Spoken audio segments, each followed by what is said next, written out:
अस्सलाम वालेकुम स्टूडेंट्स, कैसे हैं आप सब? ठीक हैं। ये जो पिक्चर आप सामने देख रहे हैं, ये एक ऐसे मैथमेटिशियन हैं जिनका रूल हम आज पढ़ने जा रहे हैं। इनका नाम है गैब्रियल क्रैमर। आज से तकरीबन पौने 300 साल पहले 1750 में स्विट्ज़रलैंड की एक मशहूर मैथमेटिशियन जिनका नाम था गैब्रियल क्रैमर। अब कहानी में ट्विस्ट ये है कि लीनियर इक्वेशंस को हल करने का ये तरीका क्रैमर से भी पहले कुछ और लोग जानते थे, लेकिन वो तरीका बहुत कॉम्प्लेक्स और डिफिकल्ट था। क्रैमर वो पहले इंसान थे जिन्होंने इसको इतने आसान और सिस्टमैटिक वे में दुनिया के सामने पेश किया कि हर कोई हैरान रह गया। इन्होंने एक ऐसी ट्रिक दी जिसमें ना तो इक्वेशंस को आपस में प्लस करना पड़ता था, काटना पड़ता था, और ना ही लंबी चौड़ी कैलकुलेशंस करनी पड़ती थी। बस मैट्रिक्स बनाओ, उसको डिटरमिनेंट की फॉर्म में लिखो, ए बनाओ, फिर ए एक्स, फिर ए वाई, और उसके साथ ही उसका आंसर हाजिर। इसीलिए दुनिया ने इनको इस ज़बरदस्त इजाद की वजह से खराज तहसीन पेश करते हुए इस मेथड का नाम ही क्रैमर रूल रख दिया। स्टूडेंट्स, ये जो आप इक्वेशंस पढ़ने जा रहे हैं, जस्ट 2 इक्वेशंस, ये क्रैमर ने सिर्फ इनके लिए नहीं बनाया। आप तो अभी सिर्फ 2 इक्वेशंस जिसमें एक्स और वाई वाला क्रैमर रूल पढ़ेंगे, लेकिन क्रैमर ने जो रूल बनाया था उससे हम 3, 4 या इससे भी ज़्यादा इक्वेशंस को चंद मिनटों के अंदर हल कर सकते हैं। हमारी रोज़मर्रा ज़िंदगी में, डेली लाइफ के अंदर, ये कंप्यूटर ग्राफिक्स, गेमिंग इंडस्ट्री और यहाँ तक कि ये स्पेस क्राफ्ट के रास्ते मालूम करने के लिए भी इस्तेमाल किया जाता है। वहाँ भी लीनियर इक्वेशंस के बड़े बड़े सिस्टम्स को हल करने के लिए इसी रूल की एडवांस्ड फॉर्म इस्तेमाल की जाती है। तो आइए अब हम इसको फॉर्मली स्टार्ट करते हैं। स्टूडेंट्स, अब हम आते हैं अपने वाइट बोर्ड की तरफ। यहाँ पे हमारे पास क्वेश्चन नंबर 2 है, जिसकी स्टेटमेंट है use Cramer's rule to solve the following pair of linear equations if possible. ठीक है, अगर तो पॉसिबल है तो इनको क्रैमर रूल से हमने फाइंड करना है। ठीक है, अब क्रैमर रूल क्या है वो मैंने आपको उसके हिस्ट्री बता दी है। ठीक है, अब नेक्स्ट जो हम इसको सॉल्व करेंगे उसके लिए क्या स्टेप्स होंगे, वही जो हमने फर्स्ट क्वेश्चन के अंदर किया है उसी तरह से हम इसके पार्ट 1 में करेंगे। x + 4y = 4, ये फर्स्ट इक्वेशन है, इसको मैंने ग्रीन कलर से रिप्रेजेंट कर दिया। दूसरी मेरे पास है 2x - y = 5। ठीक है, अब ये 2 इक्वेशंस हैं, हमने इनको मैट्रिक्स फॉर्म में लाना सीखा हुआ है फर्स्ट क्वेश्चन के अंदर, तो हम उसी तरह से इनको मैट्रिक्स फॉर्म में ले आएंगे। सबसे पहले हम क्या करते हैं, इनके कोफिशिएंट्स जो अननोन्स हैं x और y, इनके कोफिशिएंट्स यहाँ पे कुछ नहीं तो 1 आ गया। इसके नीचे x वाला क्या है वो 2 है हमारे पास। y का कोफिशिएंट कितना है 4 लिख लिया। y के सामने कुछ नहीं तो -1 इसका कोफिशिएंट आ गया। ठीक है, अब उसके बाद अननोन्स कौन से x और y, उनका अलग से हमने एक मैट्रिक्स बना लिया। = राइट साइड पे हमारे पास 4 और 5, तो ये इनका भी एक अलग से मैट्रिक्स बन गया। ठीक है, अब हम नेक्स्ट क्या करेंगे, इसको जस्ट हमने एक नाम देना है, और इसके बाद हमारे पास ये है ax। ठीक है, तो ax कैसे बनता है यहाँ पे ये देखते हैं। ax जो है हमारे पास वो हमने a मैट्रिक्स का जो फर्स्ट कॉलम है, ठीक है, a मैट्रिक्स का जो फर्स्ट कॉलम है उसको हमने रिप्लेस कर देना है इसके साथ। ठीक है, फर्स्ट कॉलम को क्या कर देना है हमने इसके साथ रिप्लेस कर देना है, यानी कि यहाँ पे इस कॉलम की जगह पे क्या आएगा 4 और 5, तो यहाँ पे हम लिख लेंगे 4 और 5, ये आ गया हमारे पास, ये है ax। इस तरह से ax मैट्रिक्स बनता है। अब है हमारे पास ay, तो ay के लिए क्या करेंगे हम, इसी मैट्रिक्स का पहले हमने x के लिए फर्स्ट कॉलम को इसके साथ रिप्लेस किया था, y के लिए हम क्या करेंगे, अब सेकंड कॉलम को हम इसके साथ रिप्लेस कर देंगे। तो फर्स्ट कॉलम में लिखा हुआ है, सेकंड कॉलम ये हमारे पास, इसको छोड़ के तो इसको लिख लेंगे हम, तो ये आ जाएगा हमारे पास 4 और ये आ जाएगा हमारे पास 4 और साथ में 5। ठीक है जी, इतना सा बस काम था। आगे डिटरमिनेंट आपको आता है, तो आपने क्या करना है, इन तीनों का डिटरमिनेंट फाइंड कर लेना है। ए का डिटरमिनेंट फाइंड करने के लिए ए को लगाएंगे हम वर्टिकल लाइंस, इसी तरह से 1, 2, 4 और -1 इसको भी लगाएंगे वर्टिकल लाइंस। तो क्या करेंगे, ए को इसी तरह से लिख लेंगे, इन दोनों को मल्टीप्लाई करेंगे तो आ जाएगा -1 माइनस 2 4 ज़ा कितने हो गए 8, तो ये हमारे पास आता है -1 minus 8 which is equal to -9। ठीक है, अब a का जो डिटर्मिनेंट है वो हमारे पास आ गया है -9। ठीक है, अगर तो ये 0 आ जाता तो फिर इसके बाद इसका सोल्यूशन पॉसिबल नहीं था। ठीक है, ये 0 नहीं आना चाहिए, अगर 0 आ जाता है तो फिर इसका सोल्यूशन पॉसिबल नहीं है। अब हम क्या करते हैं, यहाँ पे हमारे पास है ax, तो ax को भी डिटर्मिनेंट फॉर्म में, ये क्या आ जाएगा हमारे पास ax, डिटर्मिनेंट फॉर्म के लिए हम इस तरह से 2 वर्टिकल लाइन प्लेस कर देंगे, हमारे पास आ जाएगा 4, साथ आ जाएगा 5, यह आ जाएगा 4 -1, इनको हम मल्टीप्लाई करेंगे 4 को 1 के साथ तो आ जाएगा -4, फिर माइनस, फिर आ जाएगा 5 4 ज़्यादा आगे हमारे पास 20, ये आता है हमारे पास ax का डिटर्मिनेंट जो कि हमारे पास है 4 - 20 विच इज़ इक्वल टू -24, ये आ गया ax का डिटर्मिनेंट। ठीक है जी, अब हमने क्या करना है, ay का भी डिटर्मिनेंट फाइंड करना है, तो इसके लिए ay वर्टिकल लाइंस, उसके बाद हम लिखेंगे 1 2 4 और 5। ठीक है स्टूडेंट्स, तो इसमें हम डायगोनल एलिमेंट्स को मल्टीप्लाई करेंगे, 5 1 ज़ार 5 माइनस 2 4 ज़ार 8, तो आप देखें ये प्लस की टर्म है और ये माइनस की है, माइनस की टर्म बड़ी है इसलिए 8 में से 5 को सब्ट्रैक्ट किया तो आ गया हमारे पास 3, ये आ गया हमारे पास a को भी फाइंड कर लिया, ax को भी और ay को। कितना सिंपल क्वेश्चन है। तो अब तीनों के डिटरमिनेंट फाइंड करने के बाद हम निकालेंगे x की वैल्यू। तो x की वैल्यू फाइंड करने के लिए क्रामर कहता है कि ax का डिटरमिनेंट ऊपर लिखना है आपने और जो a है आपका उसका डिटरमिनेंट आपने नीचे लिखना है। इसी तरह से y है, y में हमने ay का डिटरमिनेंट ऊपर लिखना है और a का डिटरमिनेंट नीचे लिखना है। ठीक है, तो स्टूडेंट्स यहाँ पे हम देखें x इज इक्वल टू, इसकी वैल्यू हमारे पास क्या है -24, इसको हम लिख लेंगे -24 ओवर a का डिटरमिनेंट हमारे पास है वो 9, तो हम लिख लेंगे -9। x इज इक्वल टू, छोटी सी सिंप्लीफिकेशन करेंगे ये और हमारा आंसर आ जाएगा। साथ हम देखेंगे ये भी 3 के टेबल में आ रहा है, तो 3 3 ज़ा 9, 3 8 ज़ा 24, तो ये आ गया 8/3। इसके बाद हमारे पास है नेक्स्ट, ये हमारे पास आ गई x की वैल्यू। ठीक है, अब हम y की वैल्यू फाइंड करते हैं, तो उसके लिए हमारे पास क्या आ जाएगा, y is equal to ay का डिटरमिनेंट हमारे पास है -3, यहाँ पे लिखेंगे हम -3, a का डिटरमिनेंट अभी हमने यूज़ किया -9, तो इसको लिख देंगे हम नीचे -9, y इज इक्वल टू, दोनों कैंसिल हो जाएंगे, 3 1 ज़ा 3, 3 3 ज़ा 9, तो 1/3 इसका आंसर आ जाएगा। ठीक है स्टूडेंट, अब आपके पास थी लीनियर इक्वेशंस, तो इनका हम सोल्यूशन सेट लिखते हैं। तो अगर इसका सोल्यूशन सेट हम लिखें तो हमारे पास आ जाएगा solution set is equal to, ordered pair में लिखेंगे, पहले x की वैल्यू फिर y की वैल्यू। तो x की वैल्यू हमारे पास क्या है 8/3, यह है 1/3। ओके स्टूडेंट्स, तो ये था हमारे पास क्रामर रूल, इंतहाई सिंपल और बड़ा ऑथेंटिक, इतनी लंबी चौड़ी कैलकुलेशंस नहीं करनी पड़ी हमें। जी स्टूडेंट्स, तो अब हम करेंगे पार्ट 2। तो पार्ट 2 है हमारे पास x + 2y is equal to 7, first equation. Second है 3x - 2y is equal to -3। ठीक है, इसको मैट्रिक्स फॉर्म में लिखेंगे, 1 यहाँ पे कुछ नहीं तो 1 आ जाएगा हमारे पास, 1 नीचे x का कोएफिशिएंट है 3, y का 2 है और इस y का है -2। इसी साथ लिख लेंगे x और y को, साथ में हमारे पास है 7 और -3। ये वाला फर्स्ट जो मैट्रिक्स है ये हमारे पास A है, यहाँ से हमने ax और ay को बनाना है। ठीक है, वो कैसे, क्रामर कहता है कि आप A का जो फर्स्ट वाला कॉलम होगा उसको आप रिप्लेस कर दें ax में, ये जो हमारे पास ये वाला मैट्रिक्स है इसको आपने लिख देना है। यहाँ पे क्या आ जाएगा हमारे पास 7 आ जाएगा -3।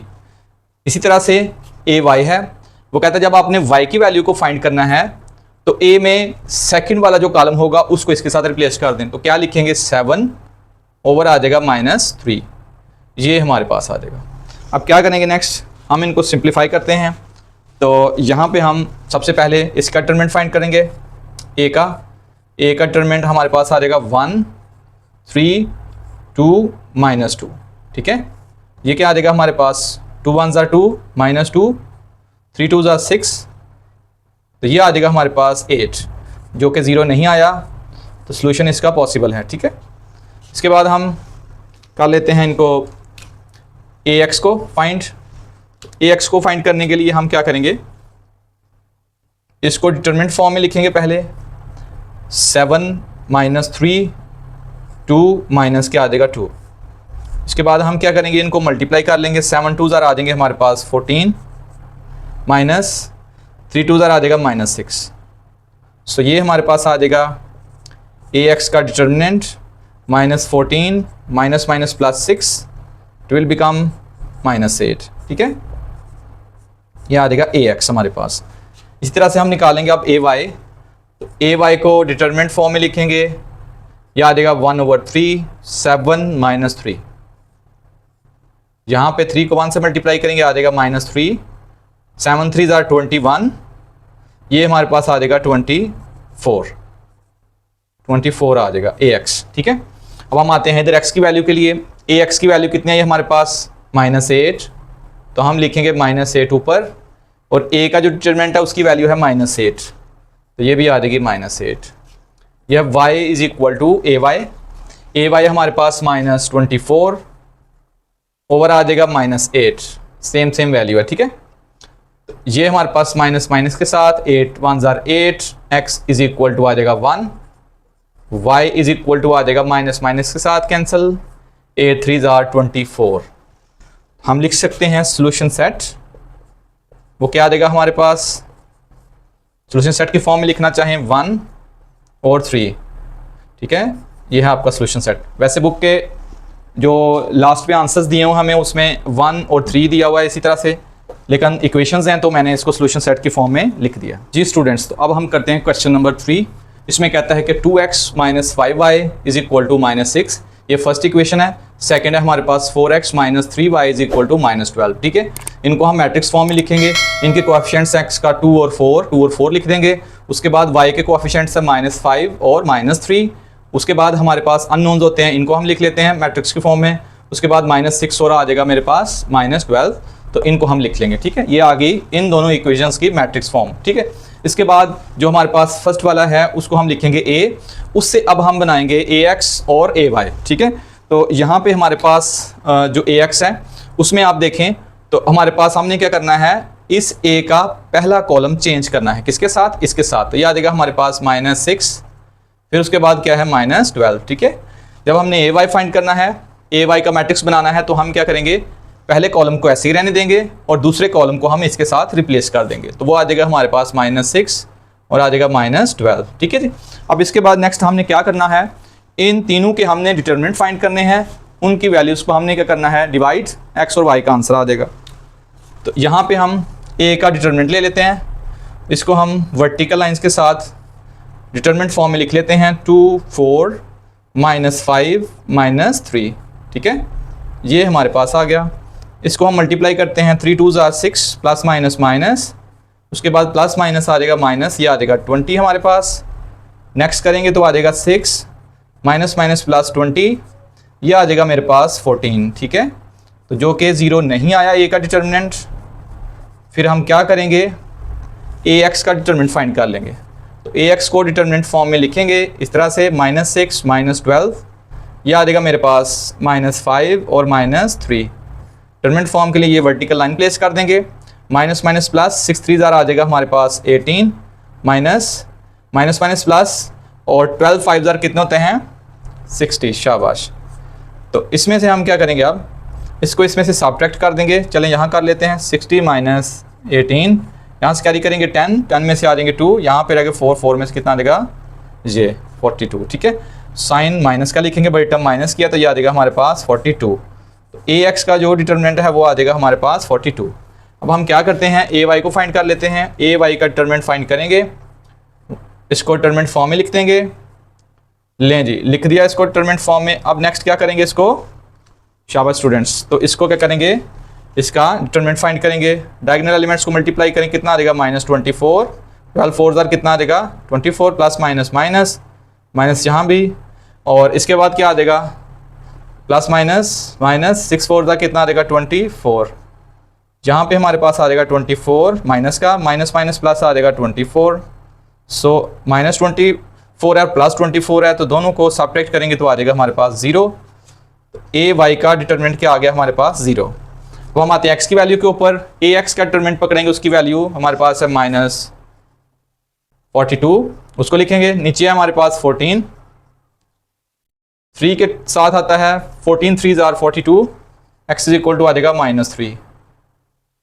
उसके बाद कॉमा सेपरेट कर लेते हैं, y is equal to A Y की वैल्यू है 0 ओवर कितना आ जाएगा 14, 0 को 14 डिवाइड करेगा तो ये आ जाएगा 0 हमारे पास, आंसर आ गया। सोल्यूशन सेट की फॉर्म में लिख लें, ऑर्डर पेयर में लिखना है आपने, पहले x की वैल्यू आएगी, x की लिखें, कॉमा y की वैल्यू आएगी, वो क्या आ गई हमारे पास 0। तो ये जी सिंपल सा हमारे पास सोल्यूशन था, बहुत इजी मेथड है। अब मूव करते हैं हम क्वेश्चन नंबर 4। स्टूडेंट्स अब हम करेंगे क्वेश्चन नंबर 2 का लास्ट पार्ट, जो कि हमारे पास है 4। इससे पहले हमने 3 पार्ट किया था, अब हम करेंगे 4 जी स्टूडेंट्स। तो अब हम करेंगे क्वेश्चन नंबर 2 का लास्ट वाला पार्ट। इससे पहले हमने 3 वाला पार्ट किया है, अब इसका लास्ट पार्ट है हमारे पास 4। इसकी फर्स्ट इक्वेशन इसके अंदर है हमारे पास 3x + 2y is equal to -1। Second equation है 5x + 6y is equal to 5। क्या करेंगे, इसको मैट्रिक्स फॉर्म में लिखेंगे। कोएफिशिएंट्स x के ये लिख लिए मैंने 3 और 5, y के कोएफिशिएंट्स हैं 2 और 6, 2 और 6 लिख लिए। फिर हम x और y को लिख लेते हैं मैट्रिक्स की फॉर्म में। फिर उसके बाद जो लास्ट पे इक्वल के उस साइड पे है, ठीक है, उसको हमने मैट्रिक्स फॉर्म में लिख लिया। अब ये हमारे पास है a, तो इससे हमने ax बनाना है और इसी से हमने ay बनाना है, ठीक है। अब हमें क्रैमर क्या कहता है, क्रैमर कहता है कि आपके पास जो a का फर्स्ट कॉलम है उसको आपने रिप्लेस कर देना है इसके साथ। तो हम करने लगे हैं इसको इसके साथ रिप्लेस, ये आ गया 1 और ये आ गया हमारे पास 5। अब ay को फाइंड करने के लिए हम क्या करते हैं कि जो सेकंड कॉलम होता है हमारे पास उसको हम रिप्लेस कर देते हैं। तो सेकंड कॉलम की जगह पे क्या आ जाएगा हमारे पास -1 और 5, ठीक है। अब इनके हम क्या करेंगे, नेक्स्ट डिटरमिनेंट्स लेंगे। डिटरमिनेंट लेंगे तो a का डिटरमिनेंट हमारे पास क्या आ जाएगा, a का डिटरमिनेंट आ जाएगा हमारे पास, इसको हम पहले डिटरमिनेंट फॉर्म में लिखेंगे 3 5, यह आ जाएगा 2 6। उसके बाद आ जाएगा इन दोनों को मल्टीप्लाई करेंगे हम, तो 6 3 जार हो गए हमारे पास 18, 5 2 जार हो गए 10, ये आ गया हमारे पास 8, ये आ गया हमारे पास a का डिटरमिनेंट, ठीक है। इसके बाद हम ax का डिटरमिनेंट फाइंड करते हैं, तो इसको मैट्रिक्स फॉर्म में पहले डिटरमिनेंट फॉर्म में चेंज करें, मैट्रिक्स फॉर्म को डिटरमिनेंट फॉर्म में चेंज करें पहले। तो डिटरमिनेंट फॉर्म में हम लिख देंगे इस तरह से 2 6, जस्ट इसकी हम स्क्वायर ब्रैकेट को वर्टिकल लाइन से रिप्लेस कर देंगे। 6 1 जार आ गया 6, माइनस का साइन है साथ आएगा, -5 2 जार आ जाएगा हमारे पास 10, तो ये आ जाएगा हमारे पास 16, ax का डिटरमिनेंट भी आ गया। अब हम ay का डिटरमिनेंट फाइंड करते हैं, इसको भी हम डिटरमिनेंट फॉर्म में लिख देंगे 3 5 -1 और 5, ठीक है स्टूडेंट्स। अब इसको भी इसी तरह से डायगोनल एलिमेंट्स को मल्टीप्लाई कर लें, 5 3 जार आ गए हमारे पास 15, -5 1 जार आ गया -5, ये आ जाएगा हमारे पास ay का डिटरमिनेंट, वो हमारे पास 15 minus plus 5 which is equal to 20। Student ये आ गया हमारे पास ay का डिटरमिनेंट। हमने a का डिटरमिनेंट फाइंड किया, वो 0 नहीं आया। उसके बाद हमने ax को फाइंड किया, ay को फाइंड किया। अब जस्ट इनकी वैल्यूज़ पुट अप कर दें, x की वैल्यू निकल आएगी। ax क्या है हमारे पास -16, तो इधर लिख देंगे -16। a हमारे पास है 8 8 के टेबल में 8 1 जार 8, 8 2 जार 16, x is equal to -2 answer x का। इसी तरह से y में पुट कर दें, ay की वैल्यू है हमारे पास 20, यहाँ लिख देंगे हम 20। a है हमारे पास 8, तो इसको करेंगे 8 को यहाँ पे प्लेस, दोनों सेम टेबल में आते हैं, यस 4 में 4 2 जार 8 और 4 5 जार 20, तो y की वैल्यू हमारे पास आ गई है 5/2, ठीक है। चूँकि इक्वेशंस हैं तो इसलिए इनका सोल्यूशन सेट में लिखते हैं answer. Solution set is equal to order pair form में लिखेंगे, क्या आ जाएगा हमारे पास -2x की वैल्यू पहले, y की बाद में। जी स्टूडेंट्स, तो ये था हमारा क्रैमर का रूल, जो कि इंतहाई इजी था, जिसने इतनी लंबी कैलकुलेशंस को बिल्कुल समराइज़ कर दिया, बिल्कुल मुख्तसर कर दिया है। तो ये आसान तरीन मेथड था। होप सो आपको इस मेथड की समझ आई होगी। वीडियो को लाइक करें, शेयर करें, चैनल पे न्यू आए हैं तो सब्सक्राइब करें। मिलते हैं हम नेक्स्ट वीडियो में, प्रैक्टिस जारी रखिएगा, तब तक के लिए अल्लाह हाफ़िज़।